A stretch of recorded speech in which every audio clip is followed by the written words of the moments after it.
Um, yeah, I was going to say, okay, you're here. We have to go through the A&M ones or the main campus one, but yes, to the cloud. Should I wait to record? Yeah, or I usually wait until the actual speaker starts. So no worries.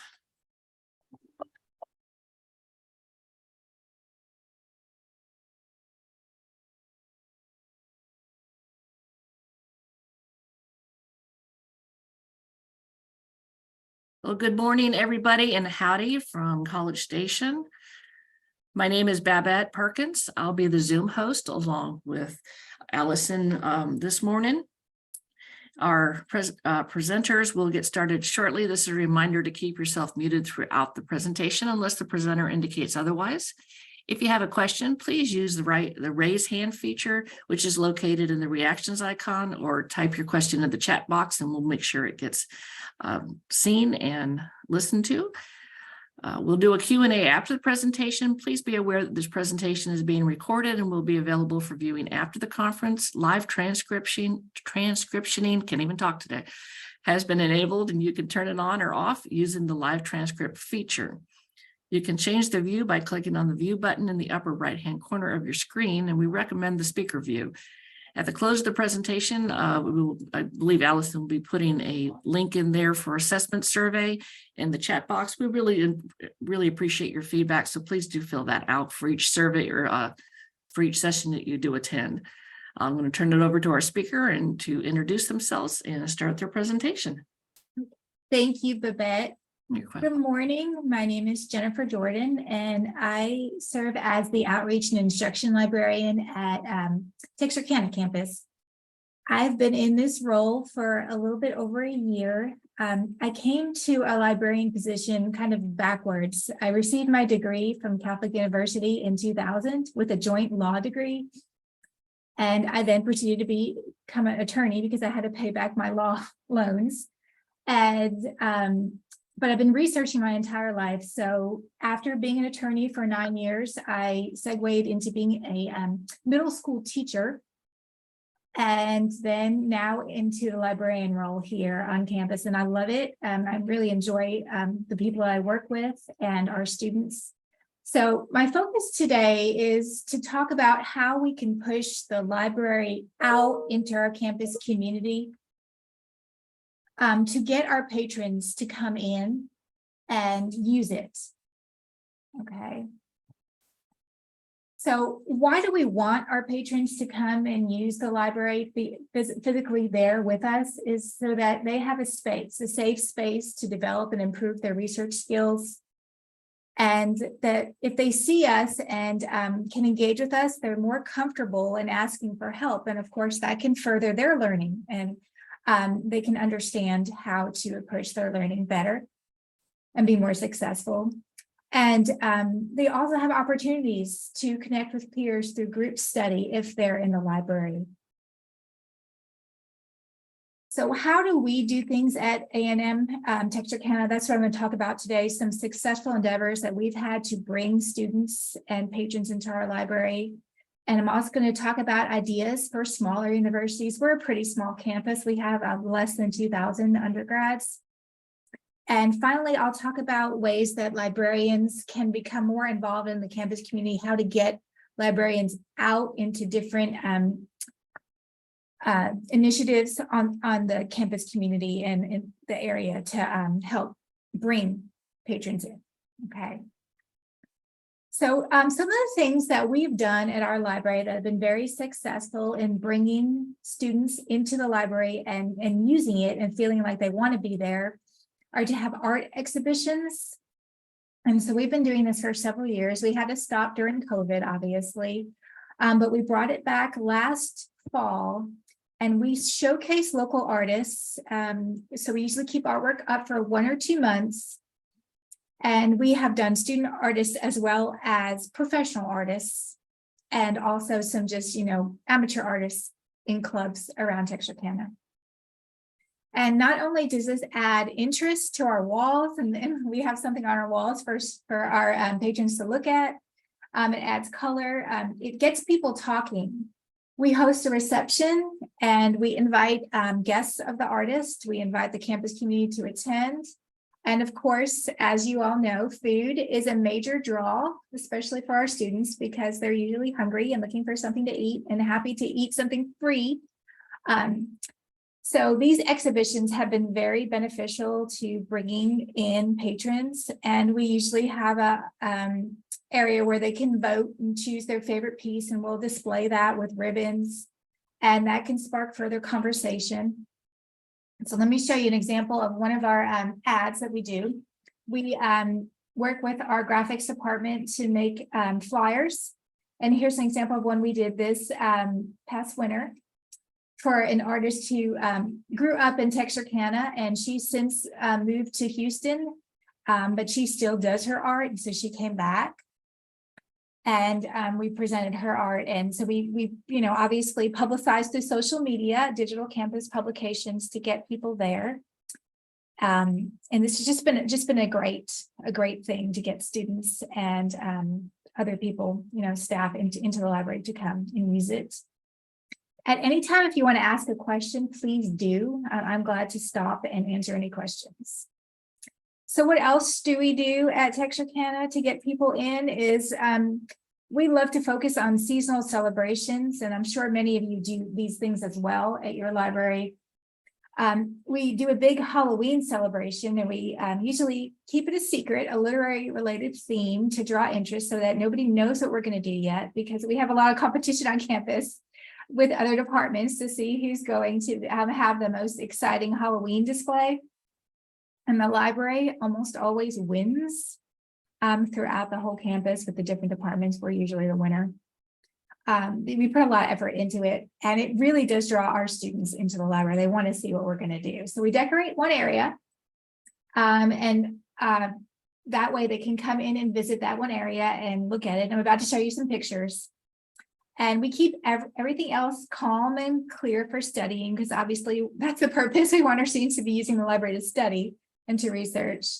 And it's just neat because we have these campus-wide contests, and we actually host a community trick-or-treat event, and the students will bring, kids from around the community, and anybody's welcome to in the community to come and trick-or-treat on campus, and they'll come see the library and get really excited. So here's an example of what we did this year in 2022. This last fall is we did Alice in Wonderland theme, and we had our Mad Hatter Tea Party, a Cheshire Cat, as you can see from the photos. We all dressed up. Everybody was a character from Alice in Wonderland, all of our library staff. And we made it a really amazing, fun experience, and had this going on for a couple of days. And it just really got students in, and they asked a lot of questions, and they wanted to see it. And they posted on social media, and that just, drew in even more patrons. So this is one way to get people into the library and realize, oh, you've got this great library. Let's use it, because the staff is friendly and they encourage us to come and visit and spend time with us. So another event that we do is during National Library Week, we either choose a theme related to the national theme, or choose, our own theme, and you can do this too. And I'm sure that many of you do this already on your own. We've hosted a creative contest tied to our theme, and give away books, magazines. We do this all week long for National Library Week. And we offer an edible books contest with prizes. Anyone on campus is invited to participate in that. So this year, the theme was Edgar Allan Poe and Wednesday Addams. And so we had a goth type theme. The books contest, you don't have to submit an entry with the actual theme. It could be anything. Our winner was If You Give a Cat a Cupcake Here, which is one of our library staff members, Darlene. She did a great job on this. And we have a cake that we got from the local baking company who made a beautiful raven cake. And anybody on campus is welcome to come and enjoy the cake with us. And here's obviously another photo of algebra, edible books on algebra. So this is always fun. And again, I can't emphasize food enough. As you all probably know, it's a big attraction, because People like to eat. So we also had our creative contest. We did a creative writing day, and we asked for students and really anybody who wanted to participate to submit a favorite Edgar Allan Poe or Wednesday quote. They had to finish the quote, and we got about 65 entries, and we posted them up in the library and had faculty vote. We had some faculty members vote what they thought was the best. And then we also had students come in and vote their favorite personal quote. And then we announced winners. And we had a Gothic living room set up, and you could take photos there. And we had students come in their favorite Goth attire. So that was a great way to celebrate National Library Week. And another thing that we like to do is, in related to our information literacy, we like to talk with our faculty and find out ways that we can get students into the library for a fun research assignment. And we've been doing some scavenger hunts. This has been very successful. The one thing about scavenger hunts I would recommend is that you have to make them relevant so that the students are not doing something that has nothing to do with their assignments. And you also have to ask faculty to either make it required or tie some sort of extra credit to it, because we've learned that not everybody wants to do a scavenger hunt. So getting students to incentivizing it, getting students to do it really helps to get them there into the library to do it. But we've tested the scavenger hunt out ourselves to make sure it works, and train student workers so that they can assist if needed. And this has been very successful with the classes that we've done, and it's brought especially our first year students into the library, because we've done it with our IS 1100 classes. They learn how to use the library, but they also learn how to use it on their own terms. They can come in for a library tour with their instructors, but if they do a scavenger hunt like this, they're practicing research skills based on a topic they're studying in class. And we design our scavenger hunts to just make sure that they're touching upon those specific elements of whatever they're studying. And so we'll look through our print materials and devise a scavenger hunt using print materials. So they have to get in the stacks, getting onto the ebooks, and using our databases. And of course, we also try to get them to identify a peer-reviewed article so that they can understand how important it is to access peer-reviewed sources. And this has been great. But like I mentioned, I would highly recommend that you do it yourself before you just let students try it out, or you might have some problems. So what else do we do? Here's pictures of our hunt that we tied to our Alice in Wonderland theme. So this was our IS 1100 one, and we did this in the fall, and tied it to our Alice in Wonderland theme for Halloween. So it was perfect. And these students got to understand how to use all the different library resources that we have. So I mentioned at the beginning that I was going to talk about what you could do for smaller universities like ours, because I know that every university has, different ideas and successful stories to get students into the library. But we have found that if we do things during finals week, offer snacks and drinks while they're studying, and we also collaborate with our Student Success Center. They have a Fuel for Finals, and we work with them and offer at the same time snacks and drinks. The students really do appreciate that, and they feel more comfortable coming to the library and using it.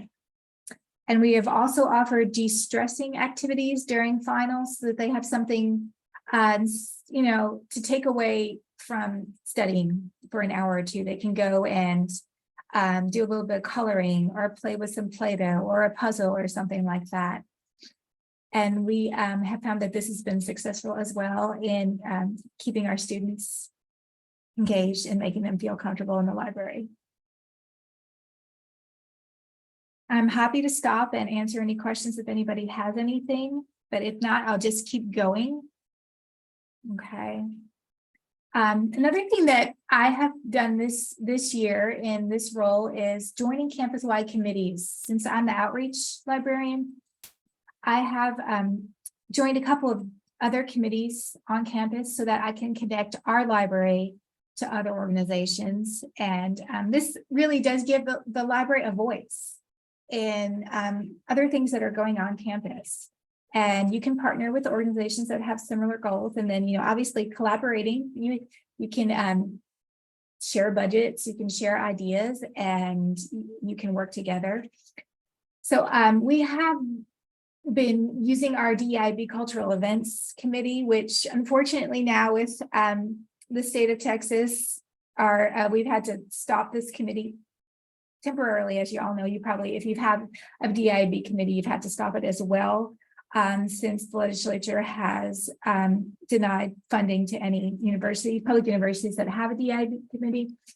But we have co-sponsored several events, the library and our cultural events committee, of which I am a member. We've done a Lunar New Year celebration, which was quite a hit because the Lunar New Year had not been celebrated by our campus in many years. And so we had a big event in one of our main areas and offered boba tea and got a variety of appetizers from a local restaurant. We decorated and we had a great bingo game with prizes. I can't emphasize enough prizes. Students love to receive things. And we had a great participation. It was well received and a lot of fun. And of course, we advertised through social media and in our emails and our digital avenues. And we also did something for Black History Month. So our committee, our cultural events committee, worked together with, we have about 8 members on the committee, and we talked about what we could do that would both be academic, but also fun at the same time to get students talking and interested in, and we hosted this right outside the library. We had a Southern food sampler with all sorts of different foods that students just love to. I mean, we had full cornbread and chicken and dressing. It was delicious. It was great. And anybody who wanted to come could come. So that was well advertised and well received. And we also offered some trivia during that. And then we also our library sponsored a Bessie Coleman tribute. We had a wonderful woman who doesn't live too far, who has really taken on learning about Bessie Coleman, who, if you don't know, she is the first female Black aviator and who actually was successful in the fluid plane. And her story is really neat. So I would recommend researching her if you don't know anything about Bessie Coleman. And she was born in Atlanta, Texas, and she eventually moved up to Chicago, but she has Texas ties. So we had a woman come in and she did a great program all about Bessie Coleman. She dressed up like Bessie Coleman, and it was very beneficial. And it was a great thing for us to do for Black History Month. And we had students attend that. And again, it's getting the library out there with other campus organizations. And so people are seeing the library as a face, and students are coming and realizing that we offer more than just print materials and electronic materials. So we can also be a comforting space for them. There's things to do and learn about. Another thing I've done as part of the DEIB committee is I served on our campus climate and survey committee, and I helped create survey questions to take the temperature on our campus climate. And we submitted surveys separately for faculty, staff, and students. And then as part of this committee, I was able to help review results to know how our library could help support our patrons in terms of inclusion and satisfaction with their overall campus experience. So that was very cool. And I was really excited, and I'm excited to report that the safest place on campus that students felt the safest was the library. So I feel like we're doing something right. We got the highest percentage. Another thing to talk about is to get students into your library is you need to use your library workers. They are amazing people, and they understand the pulse of the campus. They can tell you what's going on. You can be honest with them and ask questions and say, do you feel like we're doing a good job here? Or what could we do better to bring more students into the library? And their friends come and visit them in the library. They come and stop by and you can meet their friends.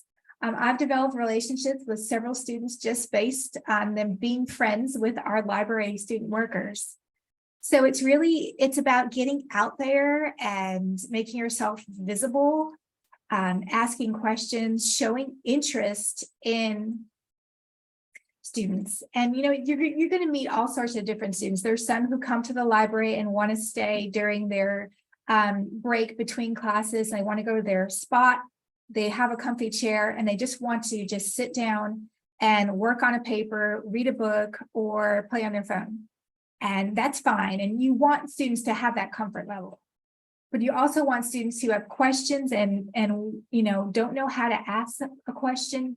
You want them to feel comfortable asking staff questions and being able to receive an answer and understand how that they can use the library, how to research, or how to find something else on campus. And we have a lot of people come to the library and think that we're the bookstore, but we're happy to direct them to the bookstore. And then they, if we're approachable, they feel like they can come back and stay. And again, food, like I said earlier, if you can offer snacks, drinks, candy, little things like that, and go around and check on students and see what they need, it really does help.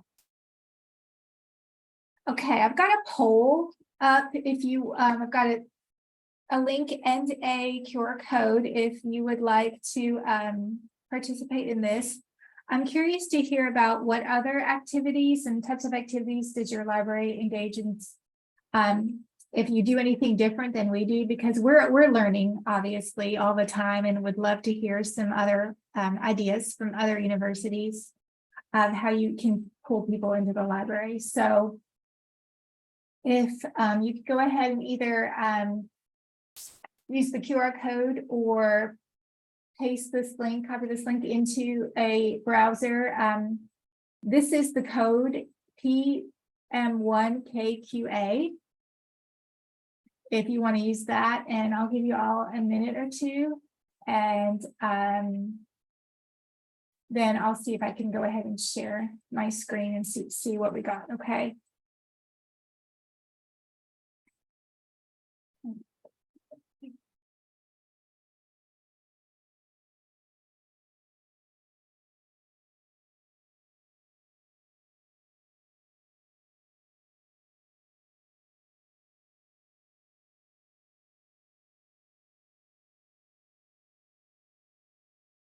Okay, I'm going to go ahead and share my screen real quick, and so that you all can see what we've gotten so far. Okay, can everybody see that?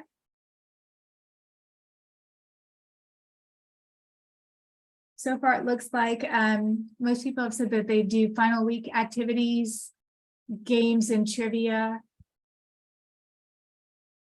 National Library Week.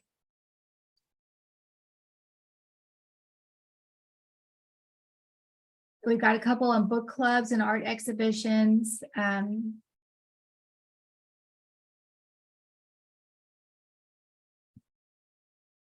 I'd love to hear what other people are doing on the other, what you all are doing.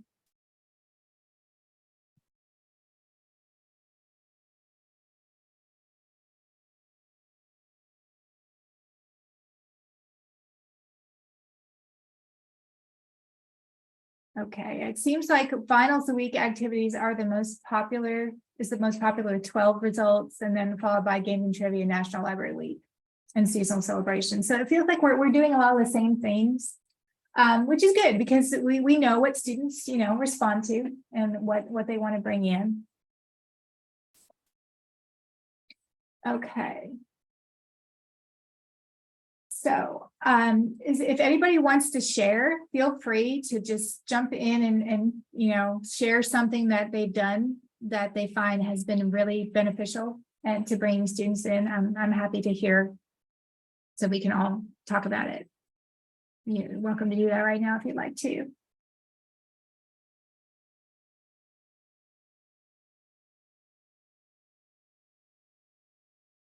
Okay, banned books. Yeah, read aloud. We did that. We have done that too. Banned Books Week. We've definitely celebrated. I see we have events with student organizations and collaborations. That's good. Lots of displays. Yes. And the human library. Brian, I want to hear about the human library. So pop-up libraries. I would love to hear more about this human library. That sounds cool, because I don't know what that is. So it's a national organization. So you're able to check out books from different categories. It can be from different professions, and things like that. And students are able to check them out and listen to their stories. Okay. Oh, that's neat. I like that idea.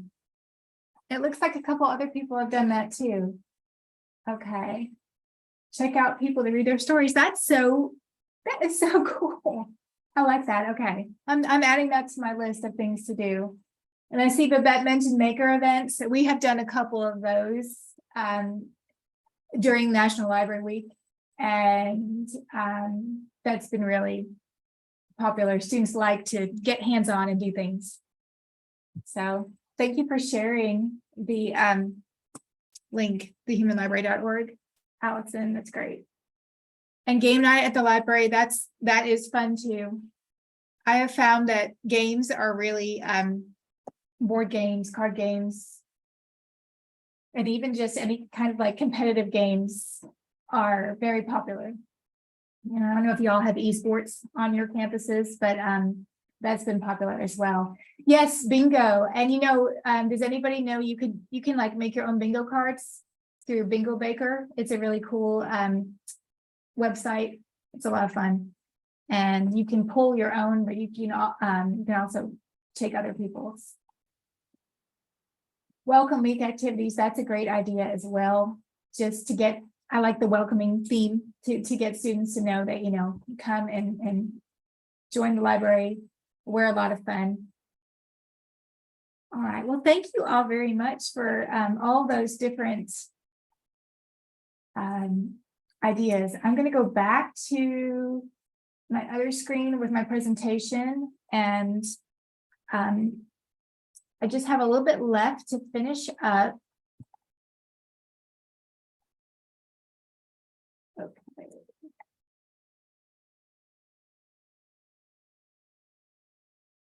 So my screen is not wanting to share. Let me pull it back. Okay. There it is. Okay.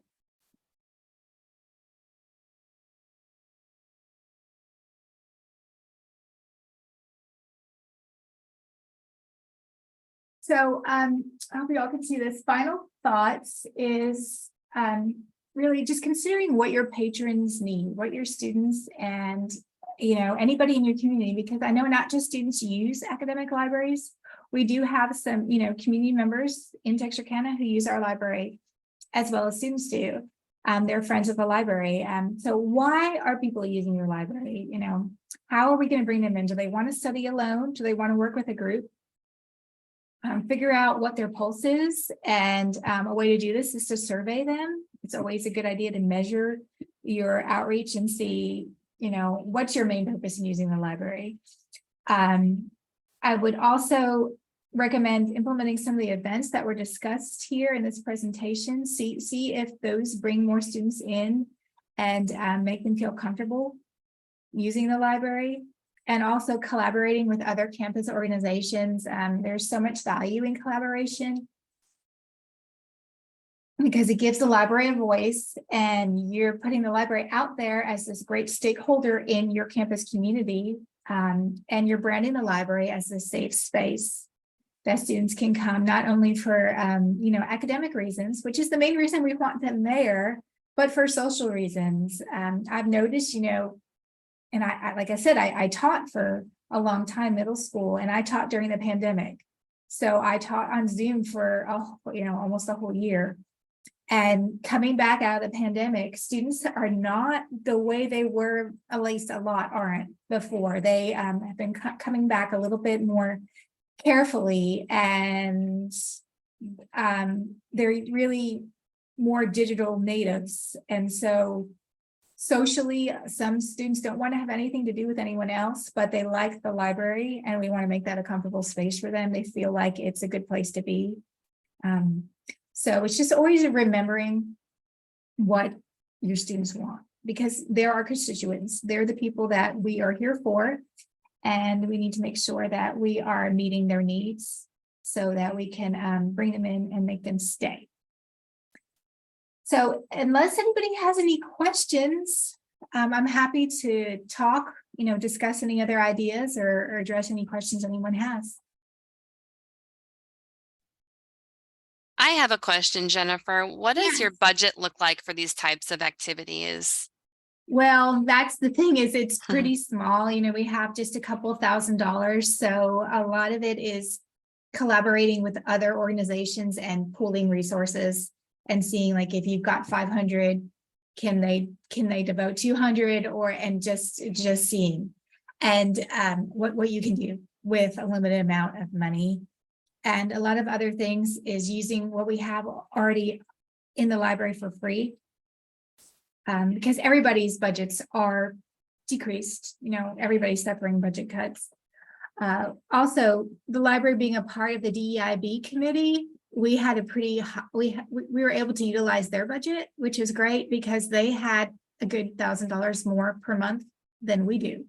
So that was helpful. Is we have the venue, we can host, and we have the space, and we can use some of our funds, and DIB can also use some of their funds. So that was really critical in being able to put on some good events, was to collaborate with other organizations and pool resources.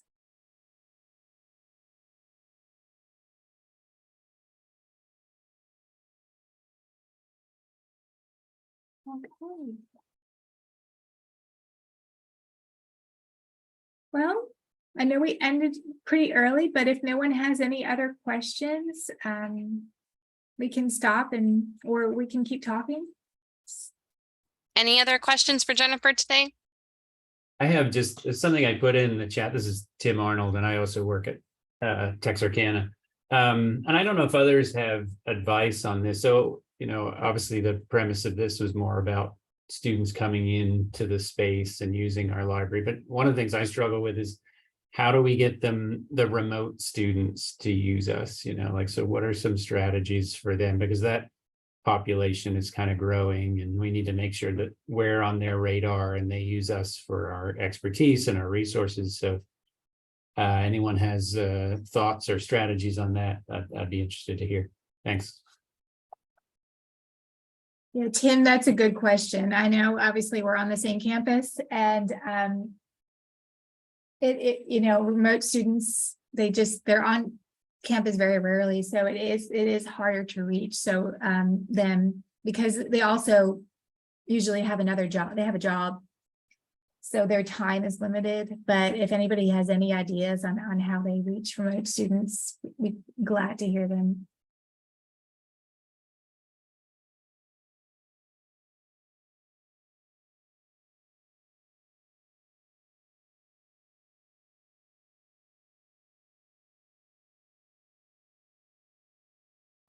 That was a mood killer question. Sorry about that. No, it's not. It's a good question. Yeah. But I think they utilize our library for their purposes of, remote access, and they don't have to be on campus, so they're not. Yeah, but just getting us on their radar, and and I know you work a lot with faculty, and maybe that's the best way, is yes, having them promote us, kind of thing. But it is hard. It's a challenge with students who don't have any kind of physical contact with the campus and may not think, oh, I should, these resources are available to me. So yeah. usually what happens is faculty will email us and ask us to help a student who has a question, because the student will reach out to the faculty member first, to their instructor, and we'll then, obviously see what we can do for that student. And occasionally through our library chat, we get a few students remotely who need to access to something and don't understand how to use it, and we can help them that way. Thanks. Great presentation, Jennifer. Thank you. Thank you. Any other questions? If there are none, please fill out the survey located in the chat. Please fill out a survey every time you go into a presentation. It helps us evaluate presentations and reach for next year.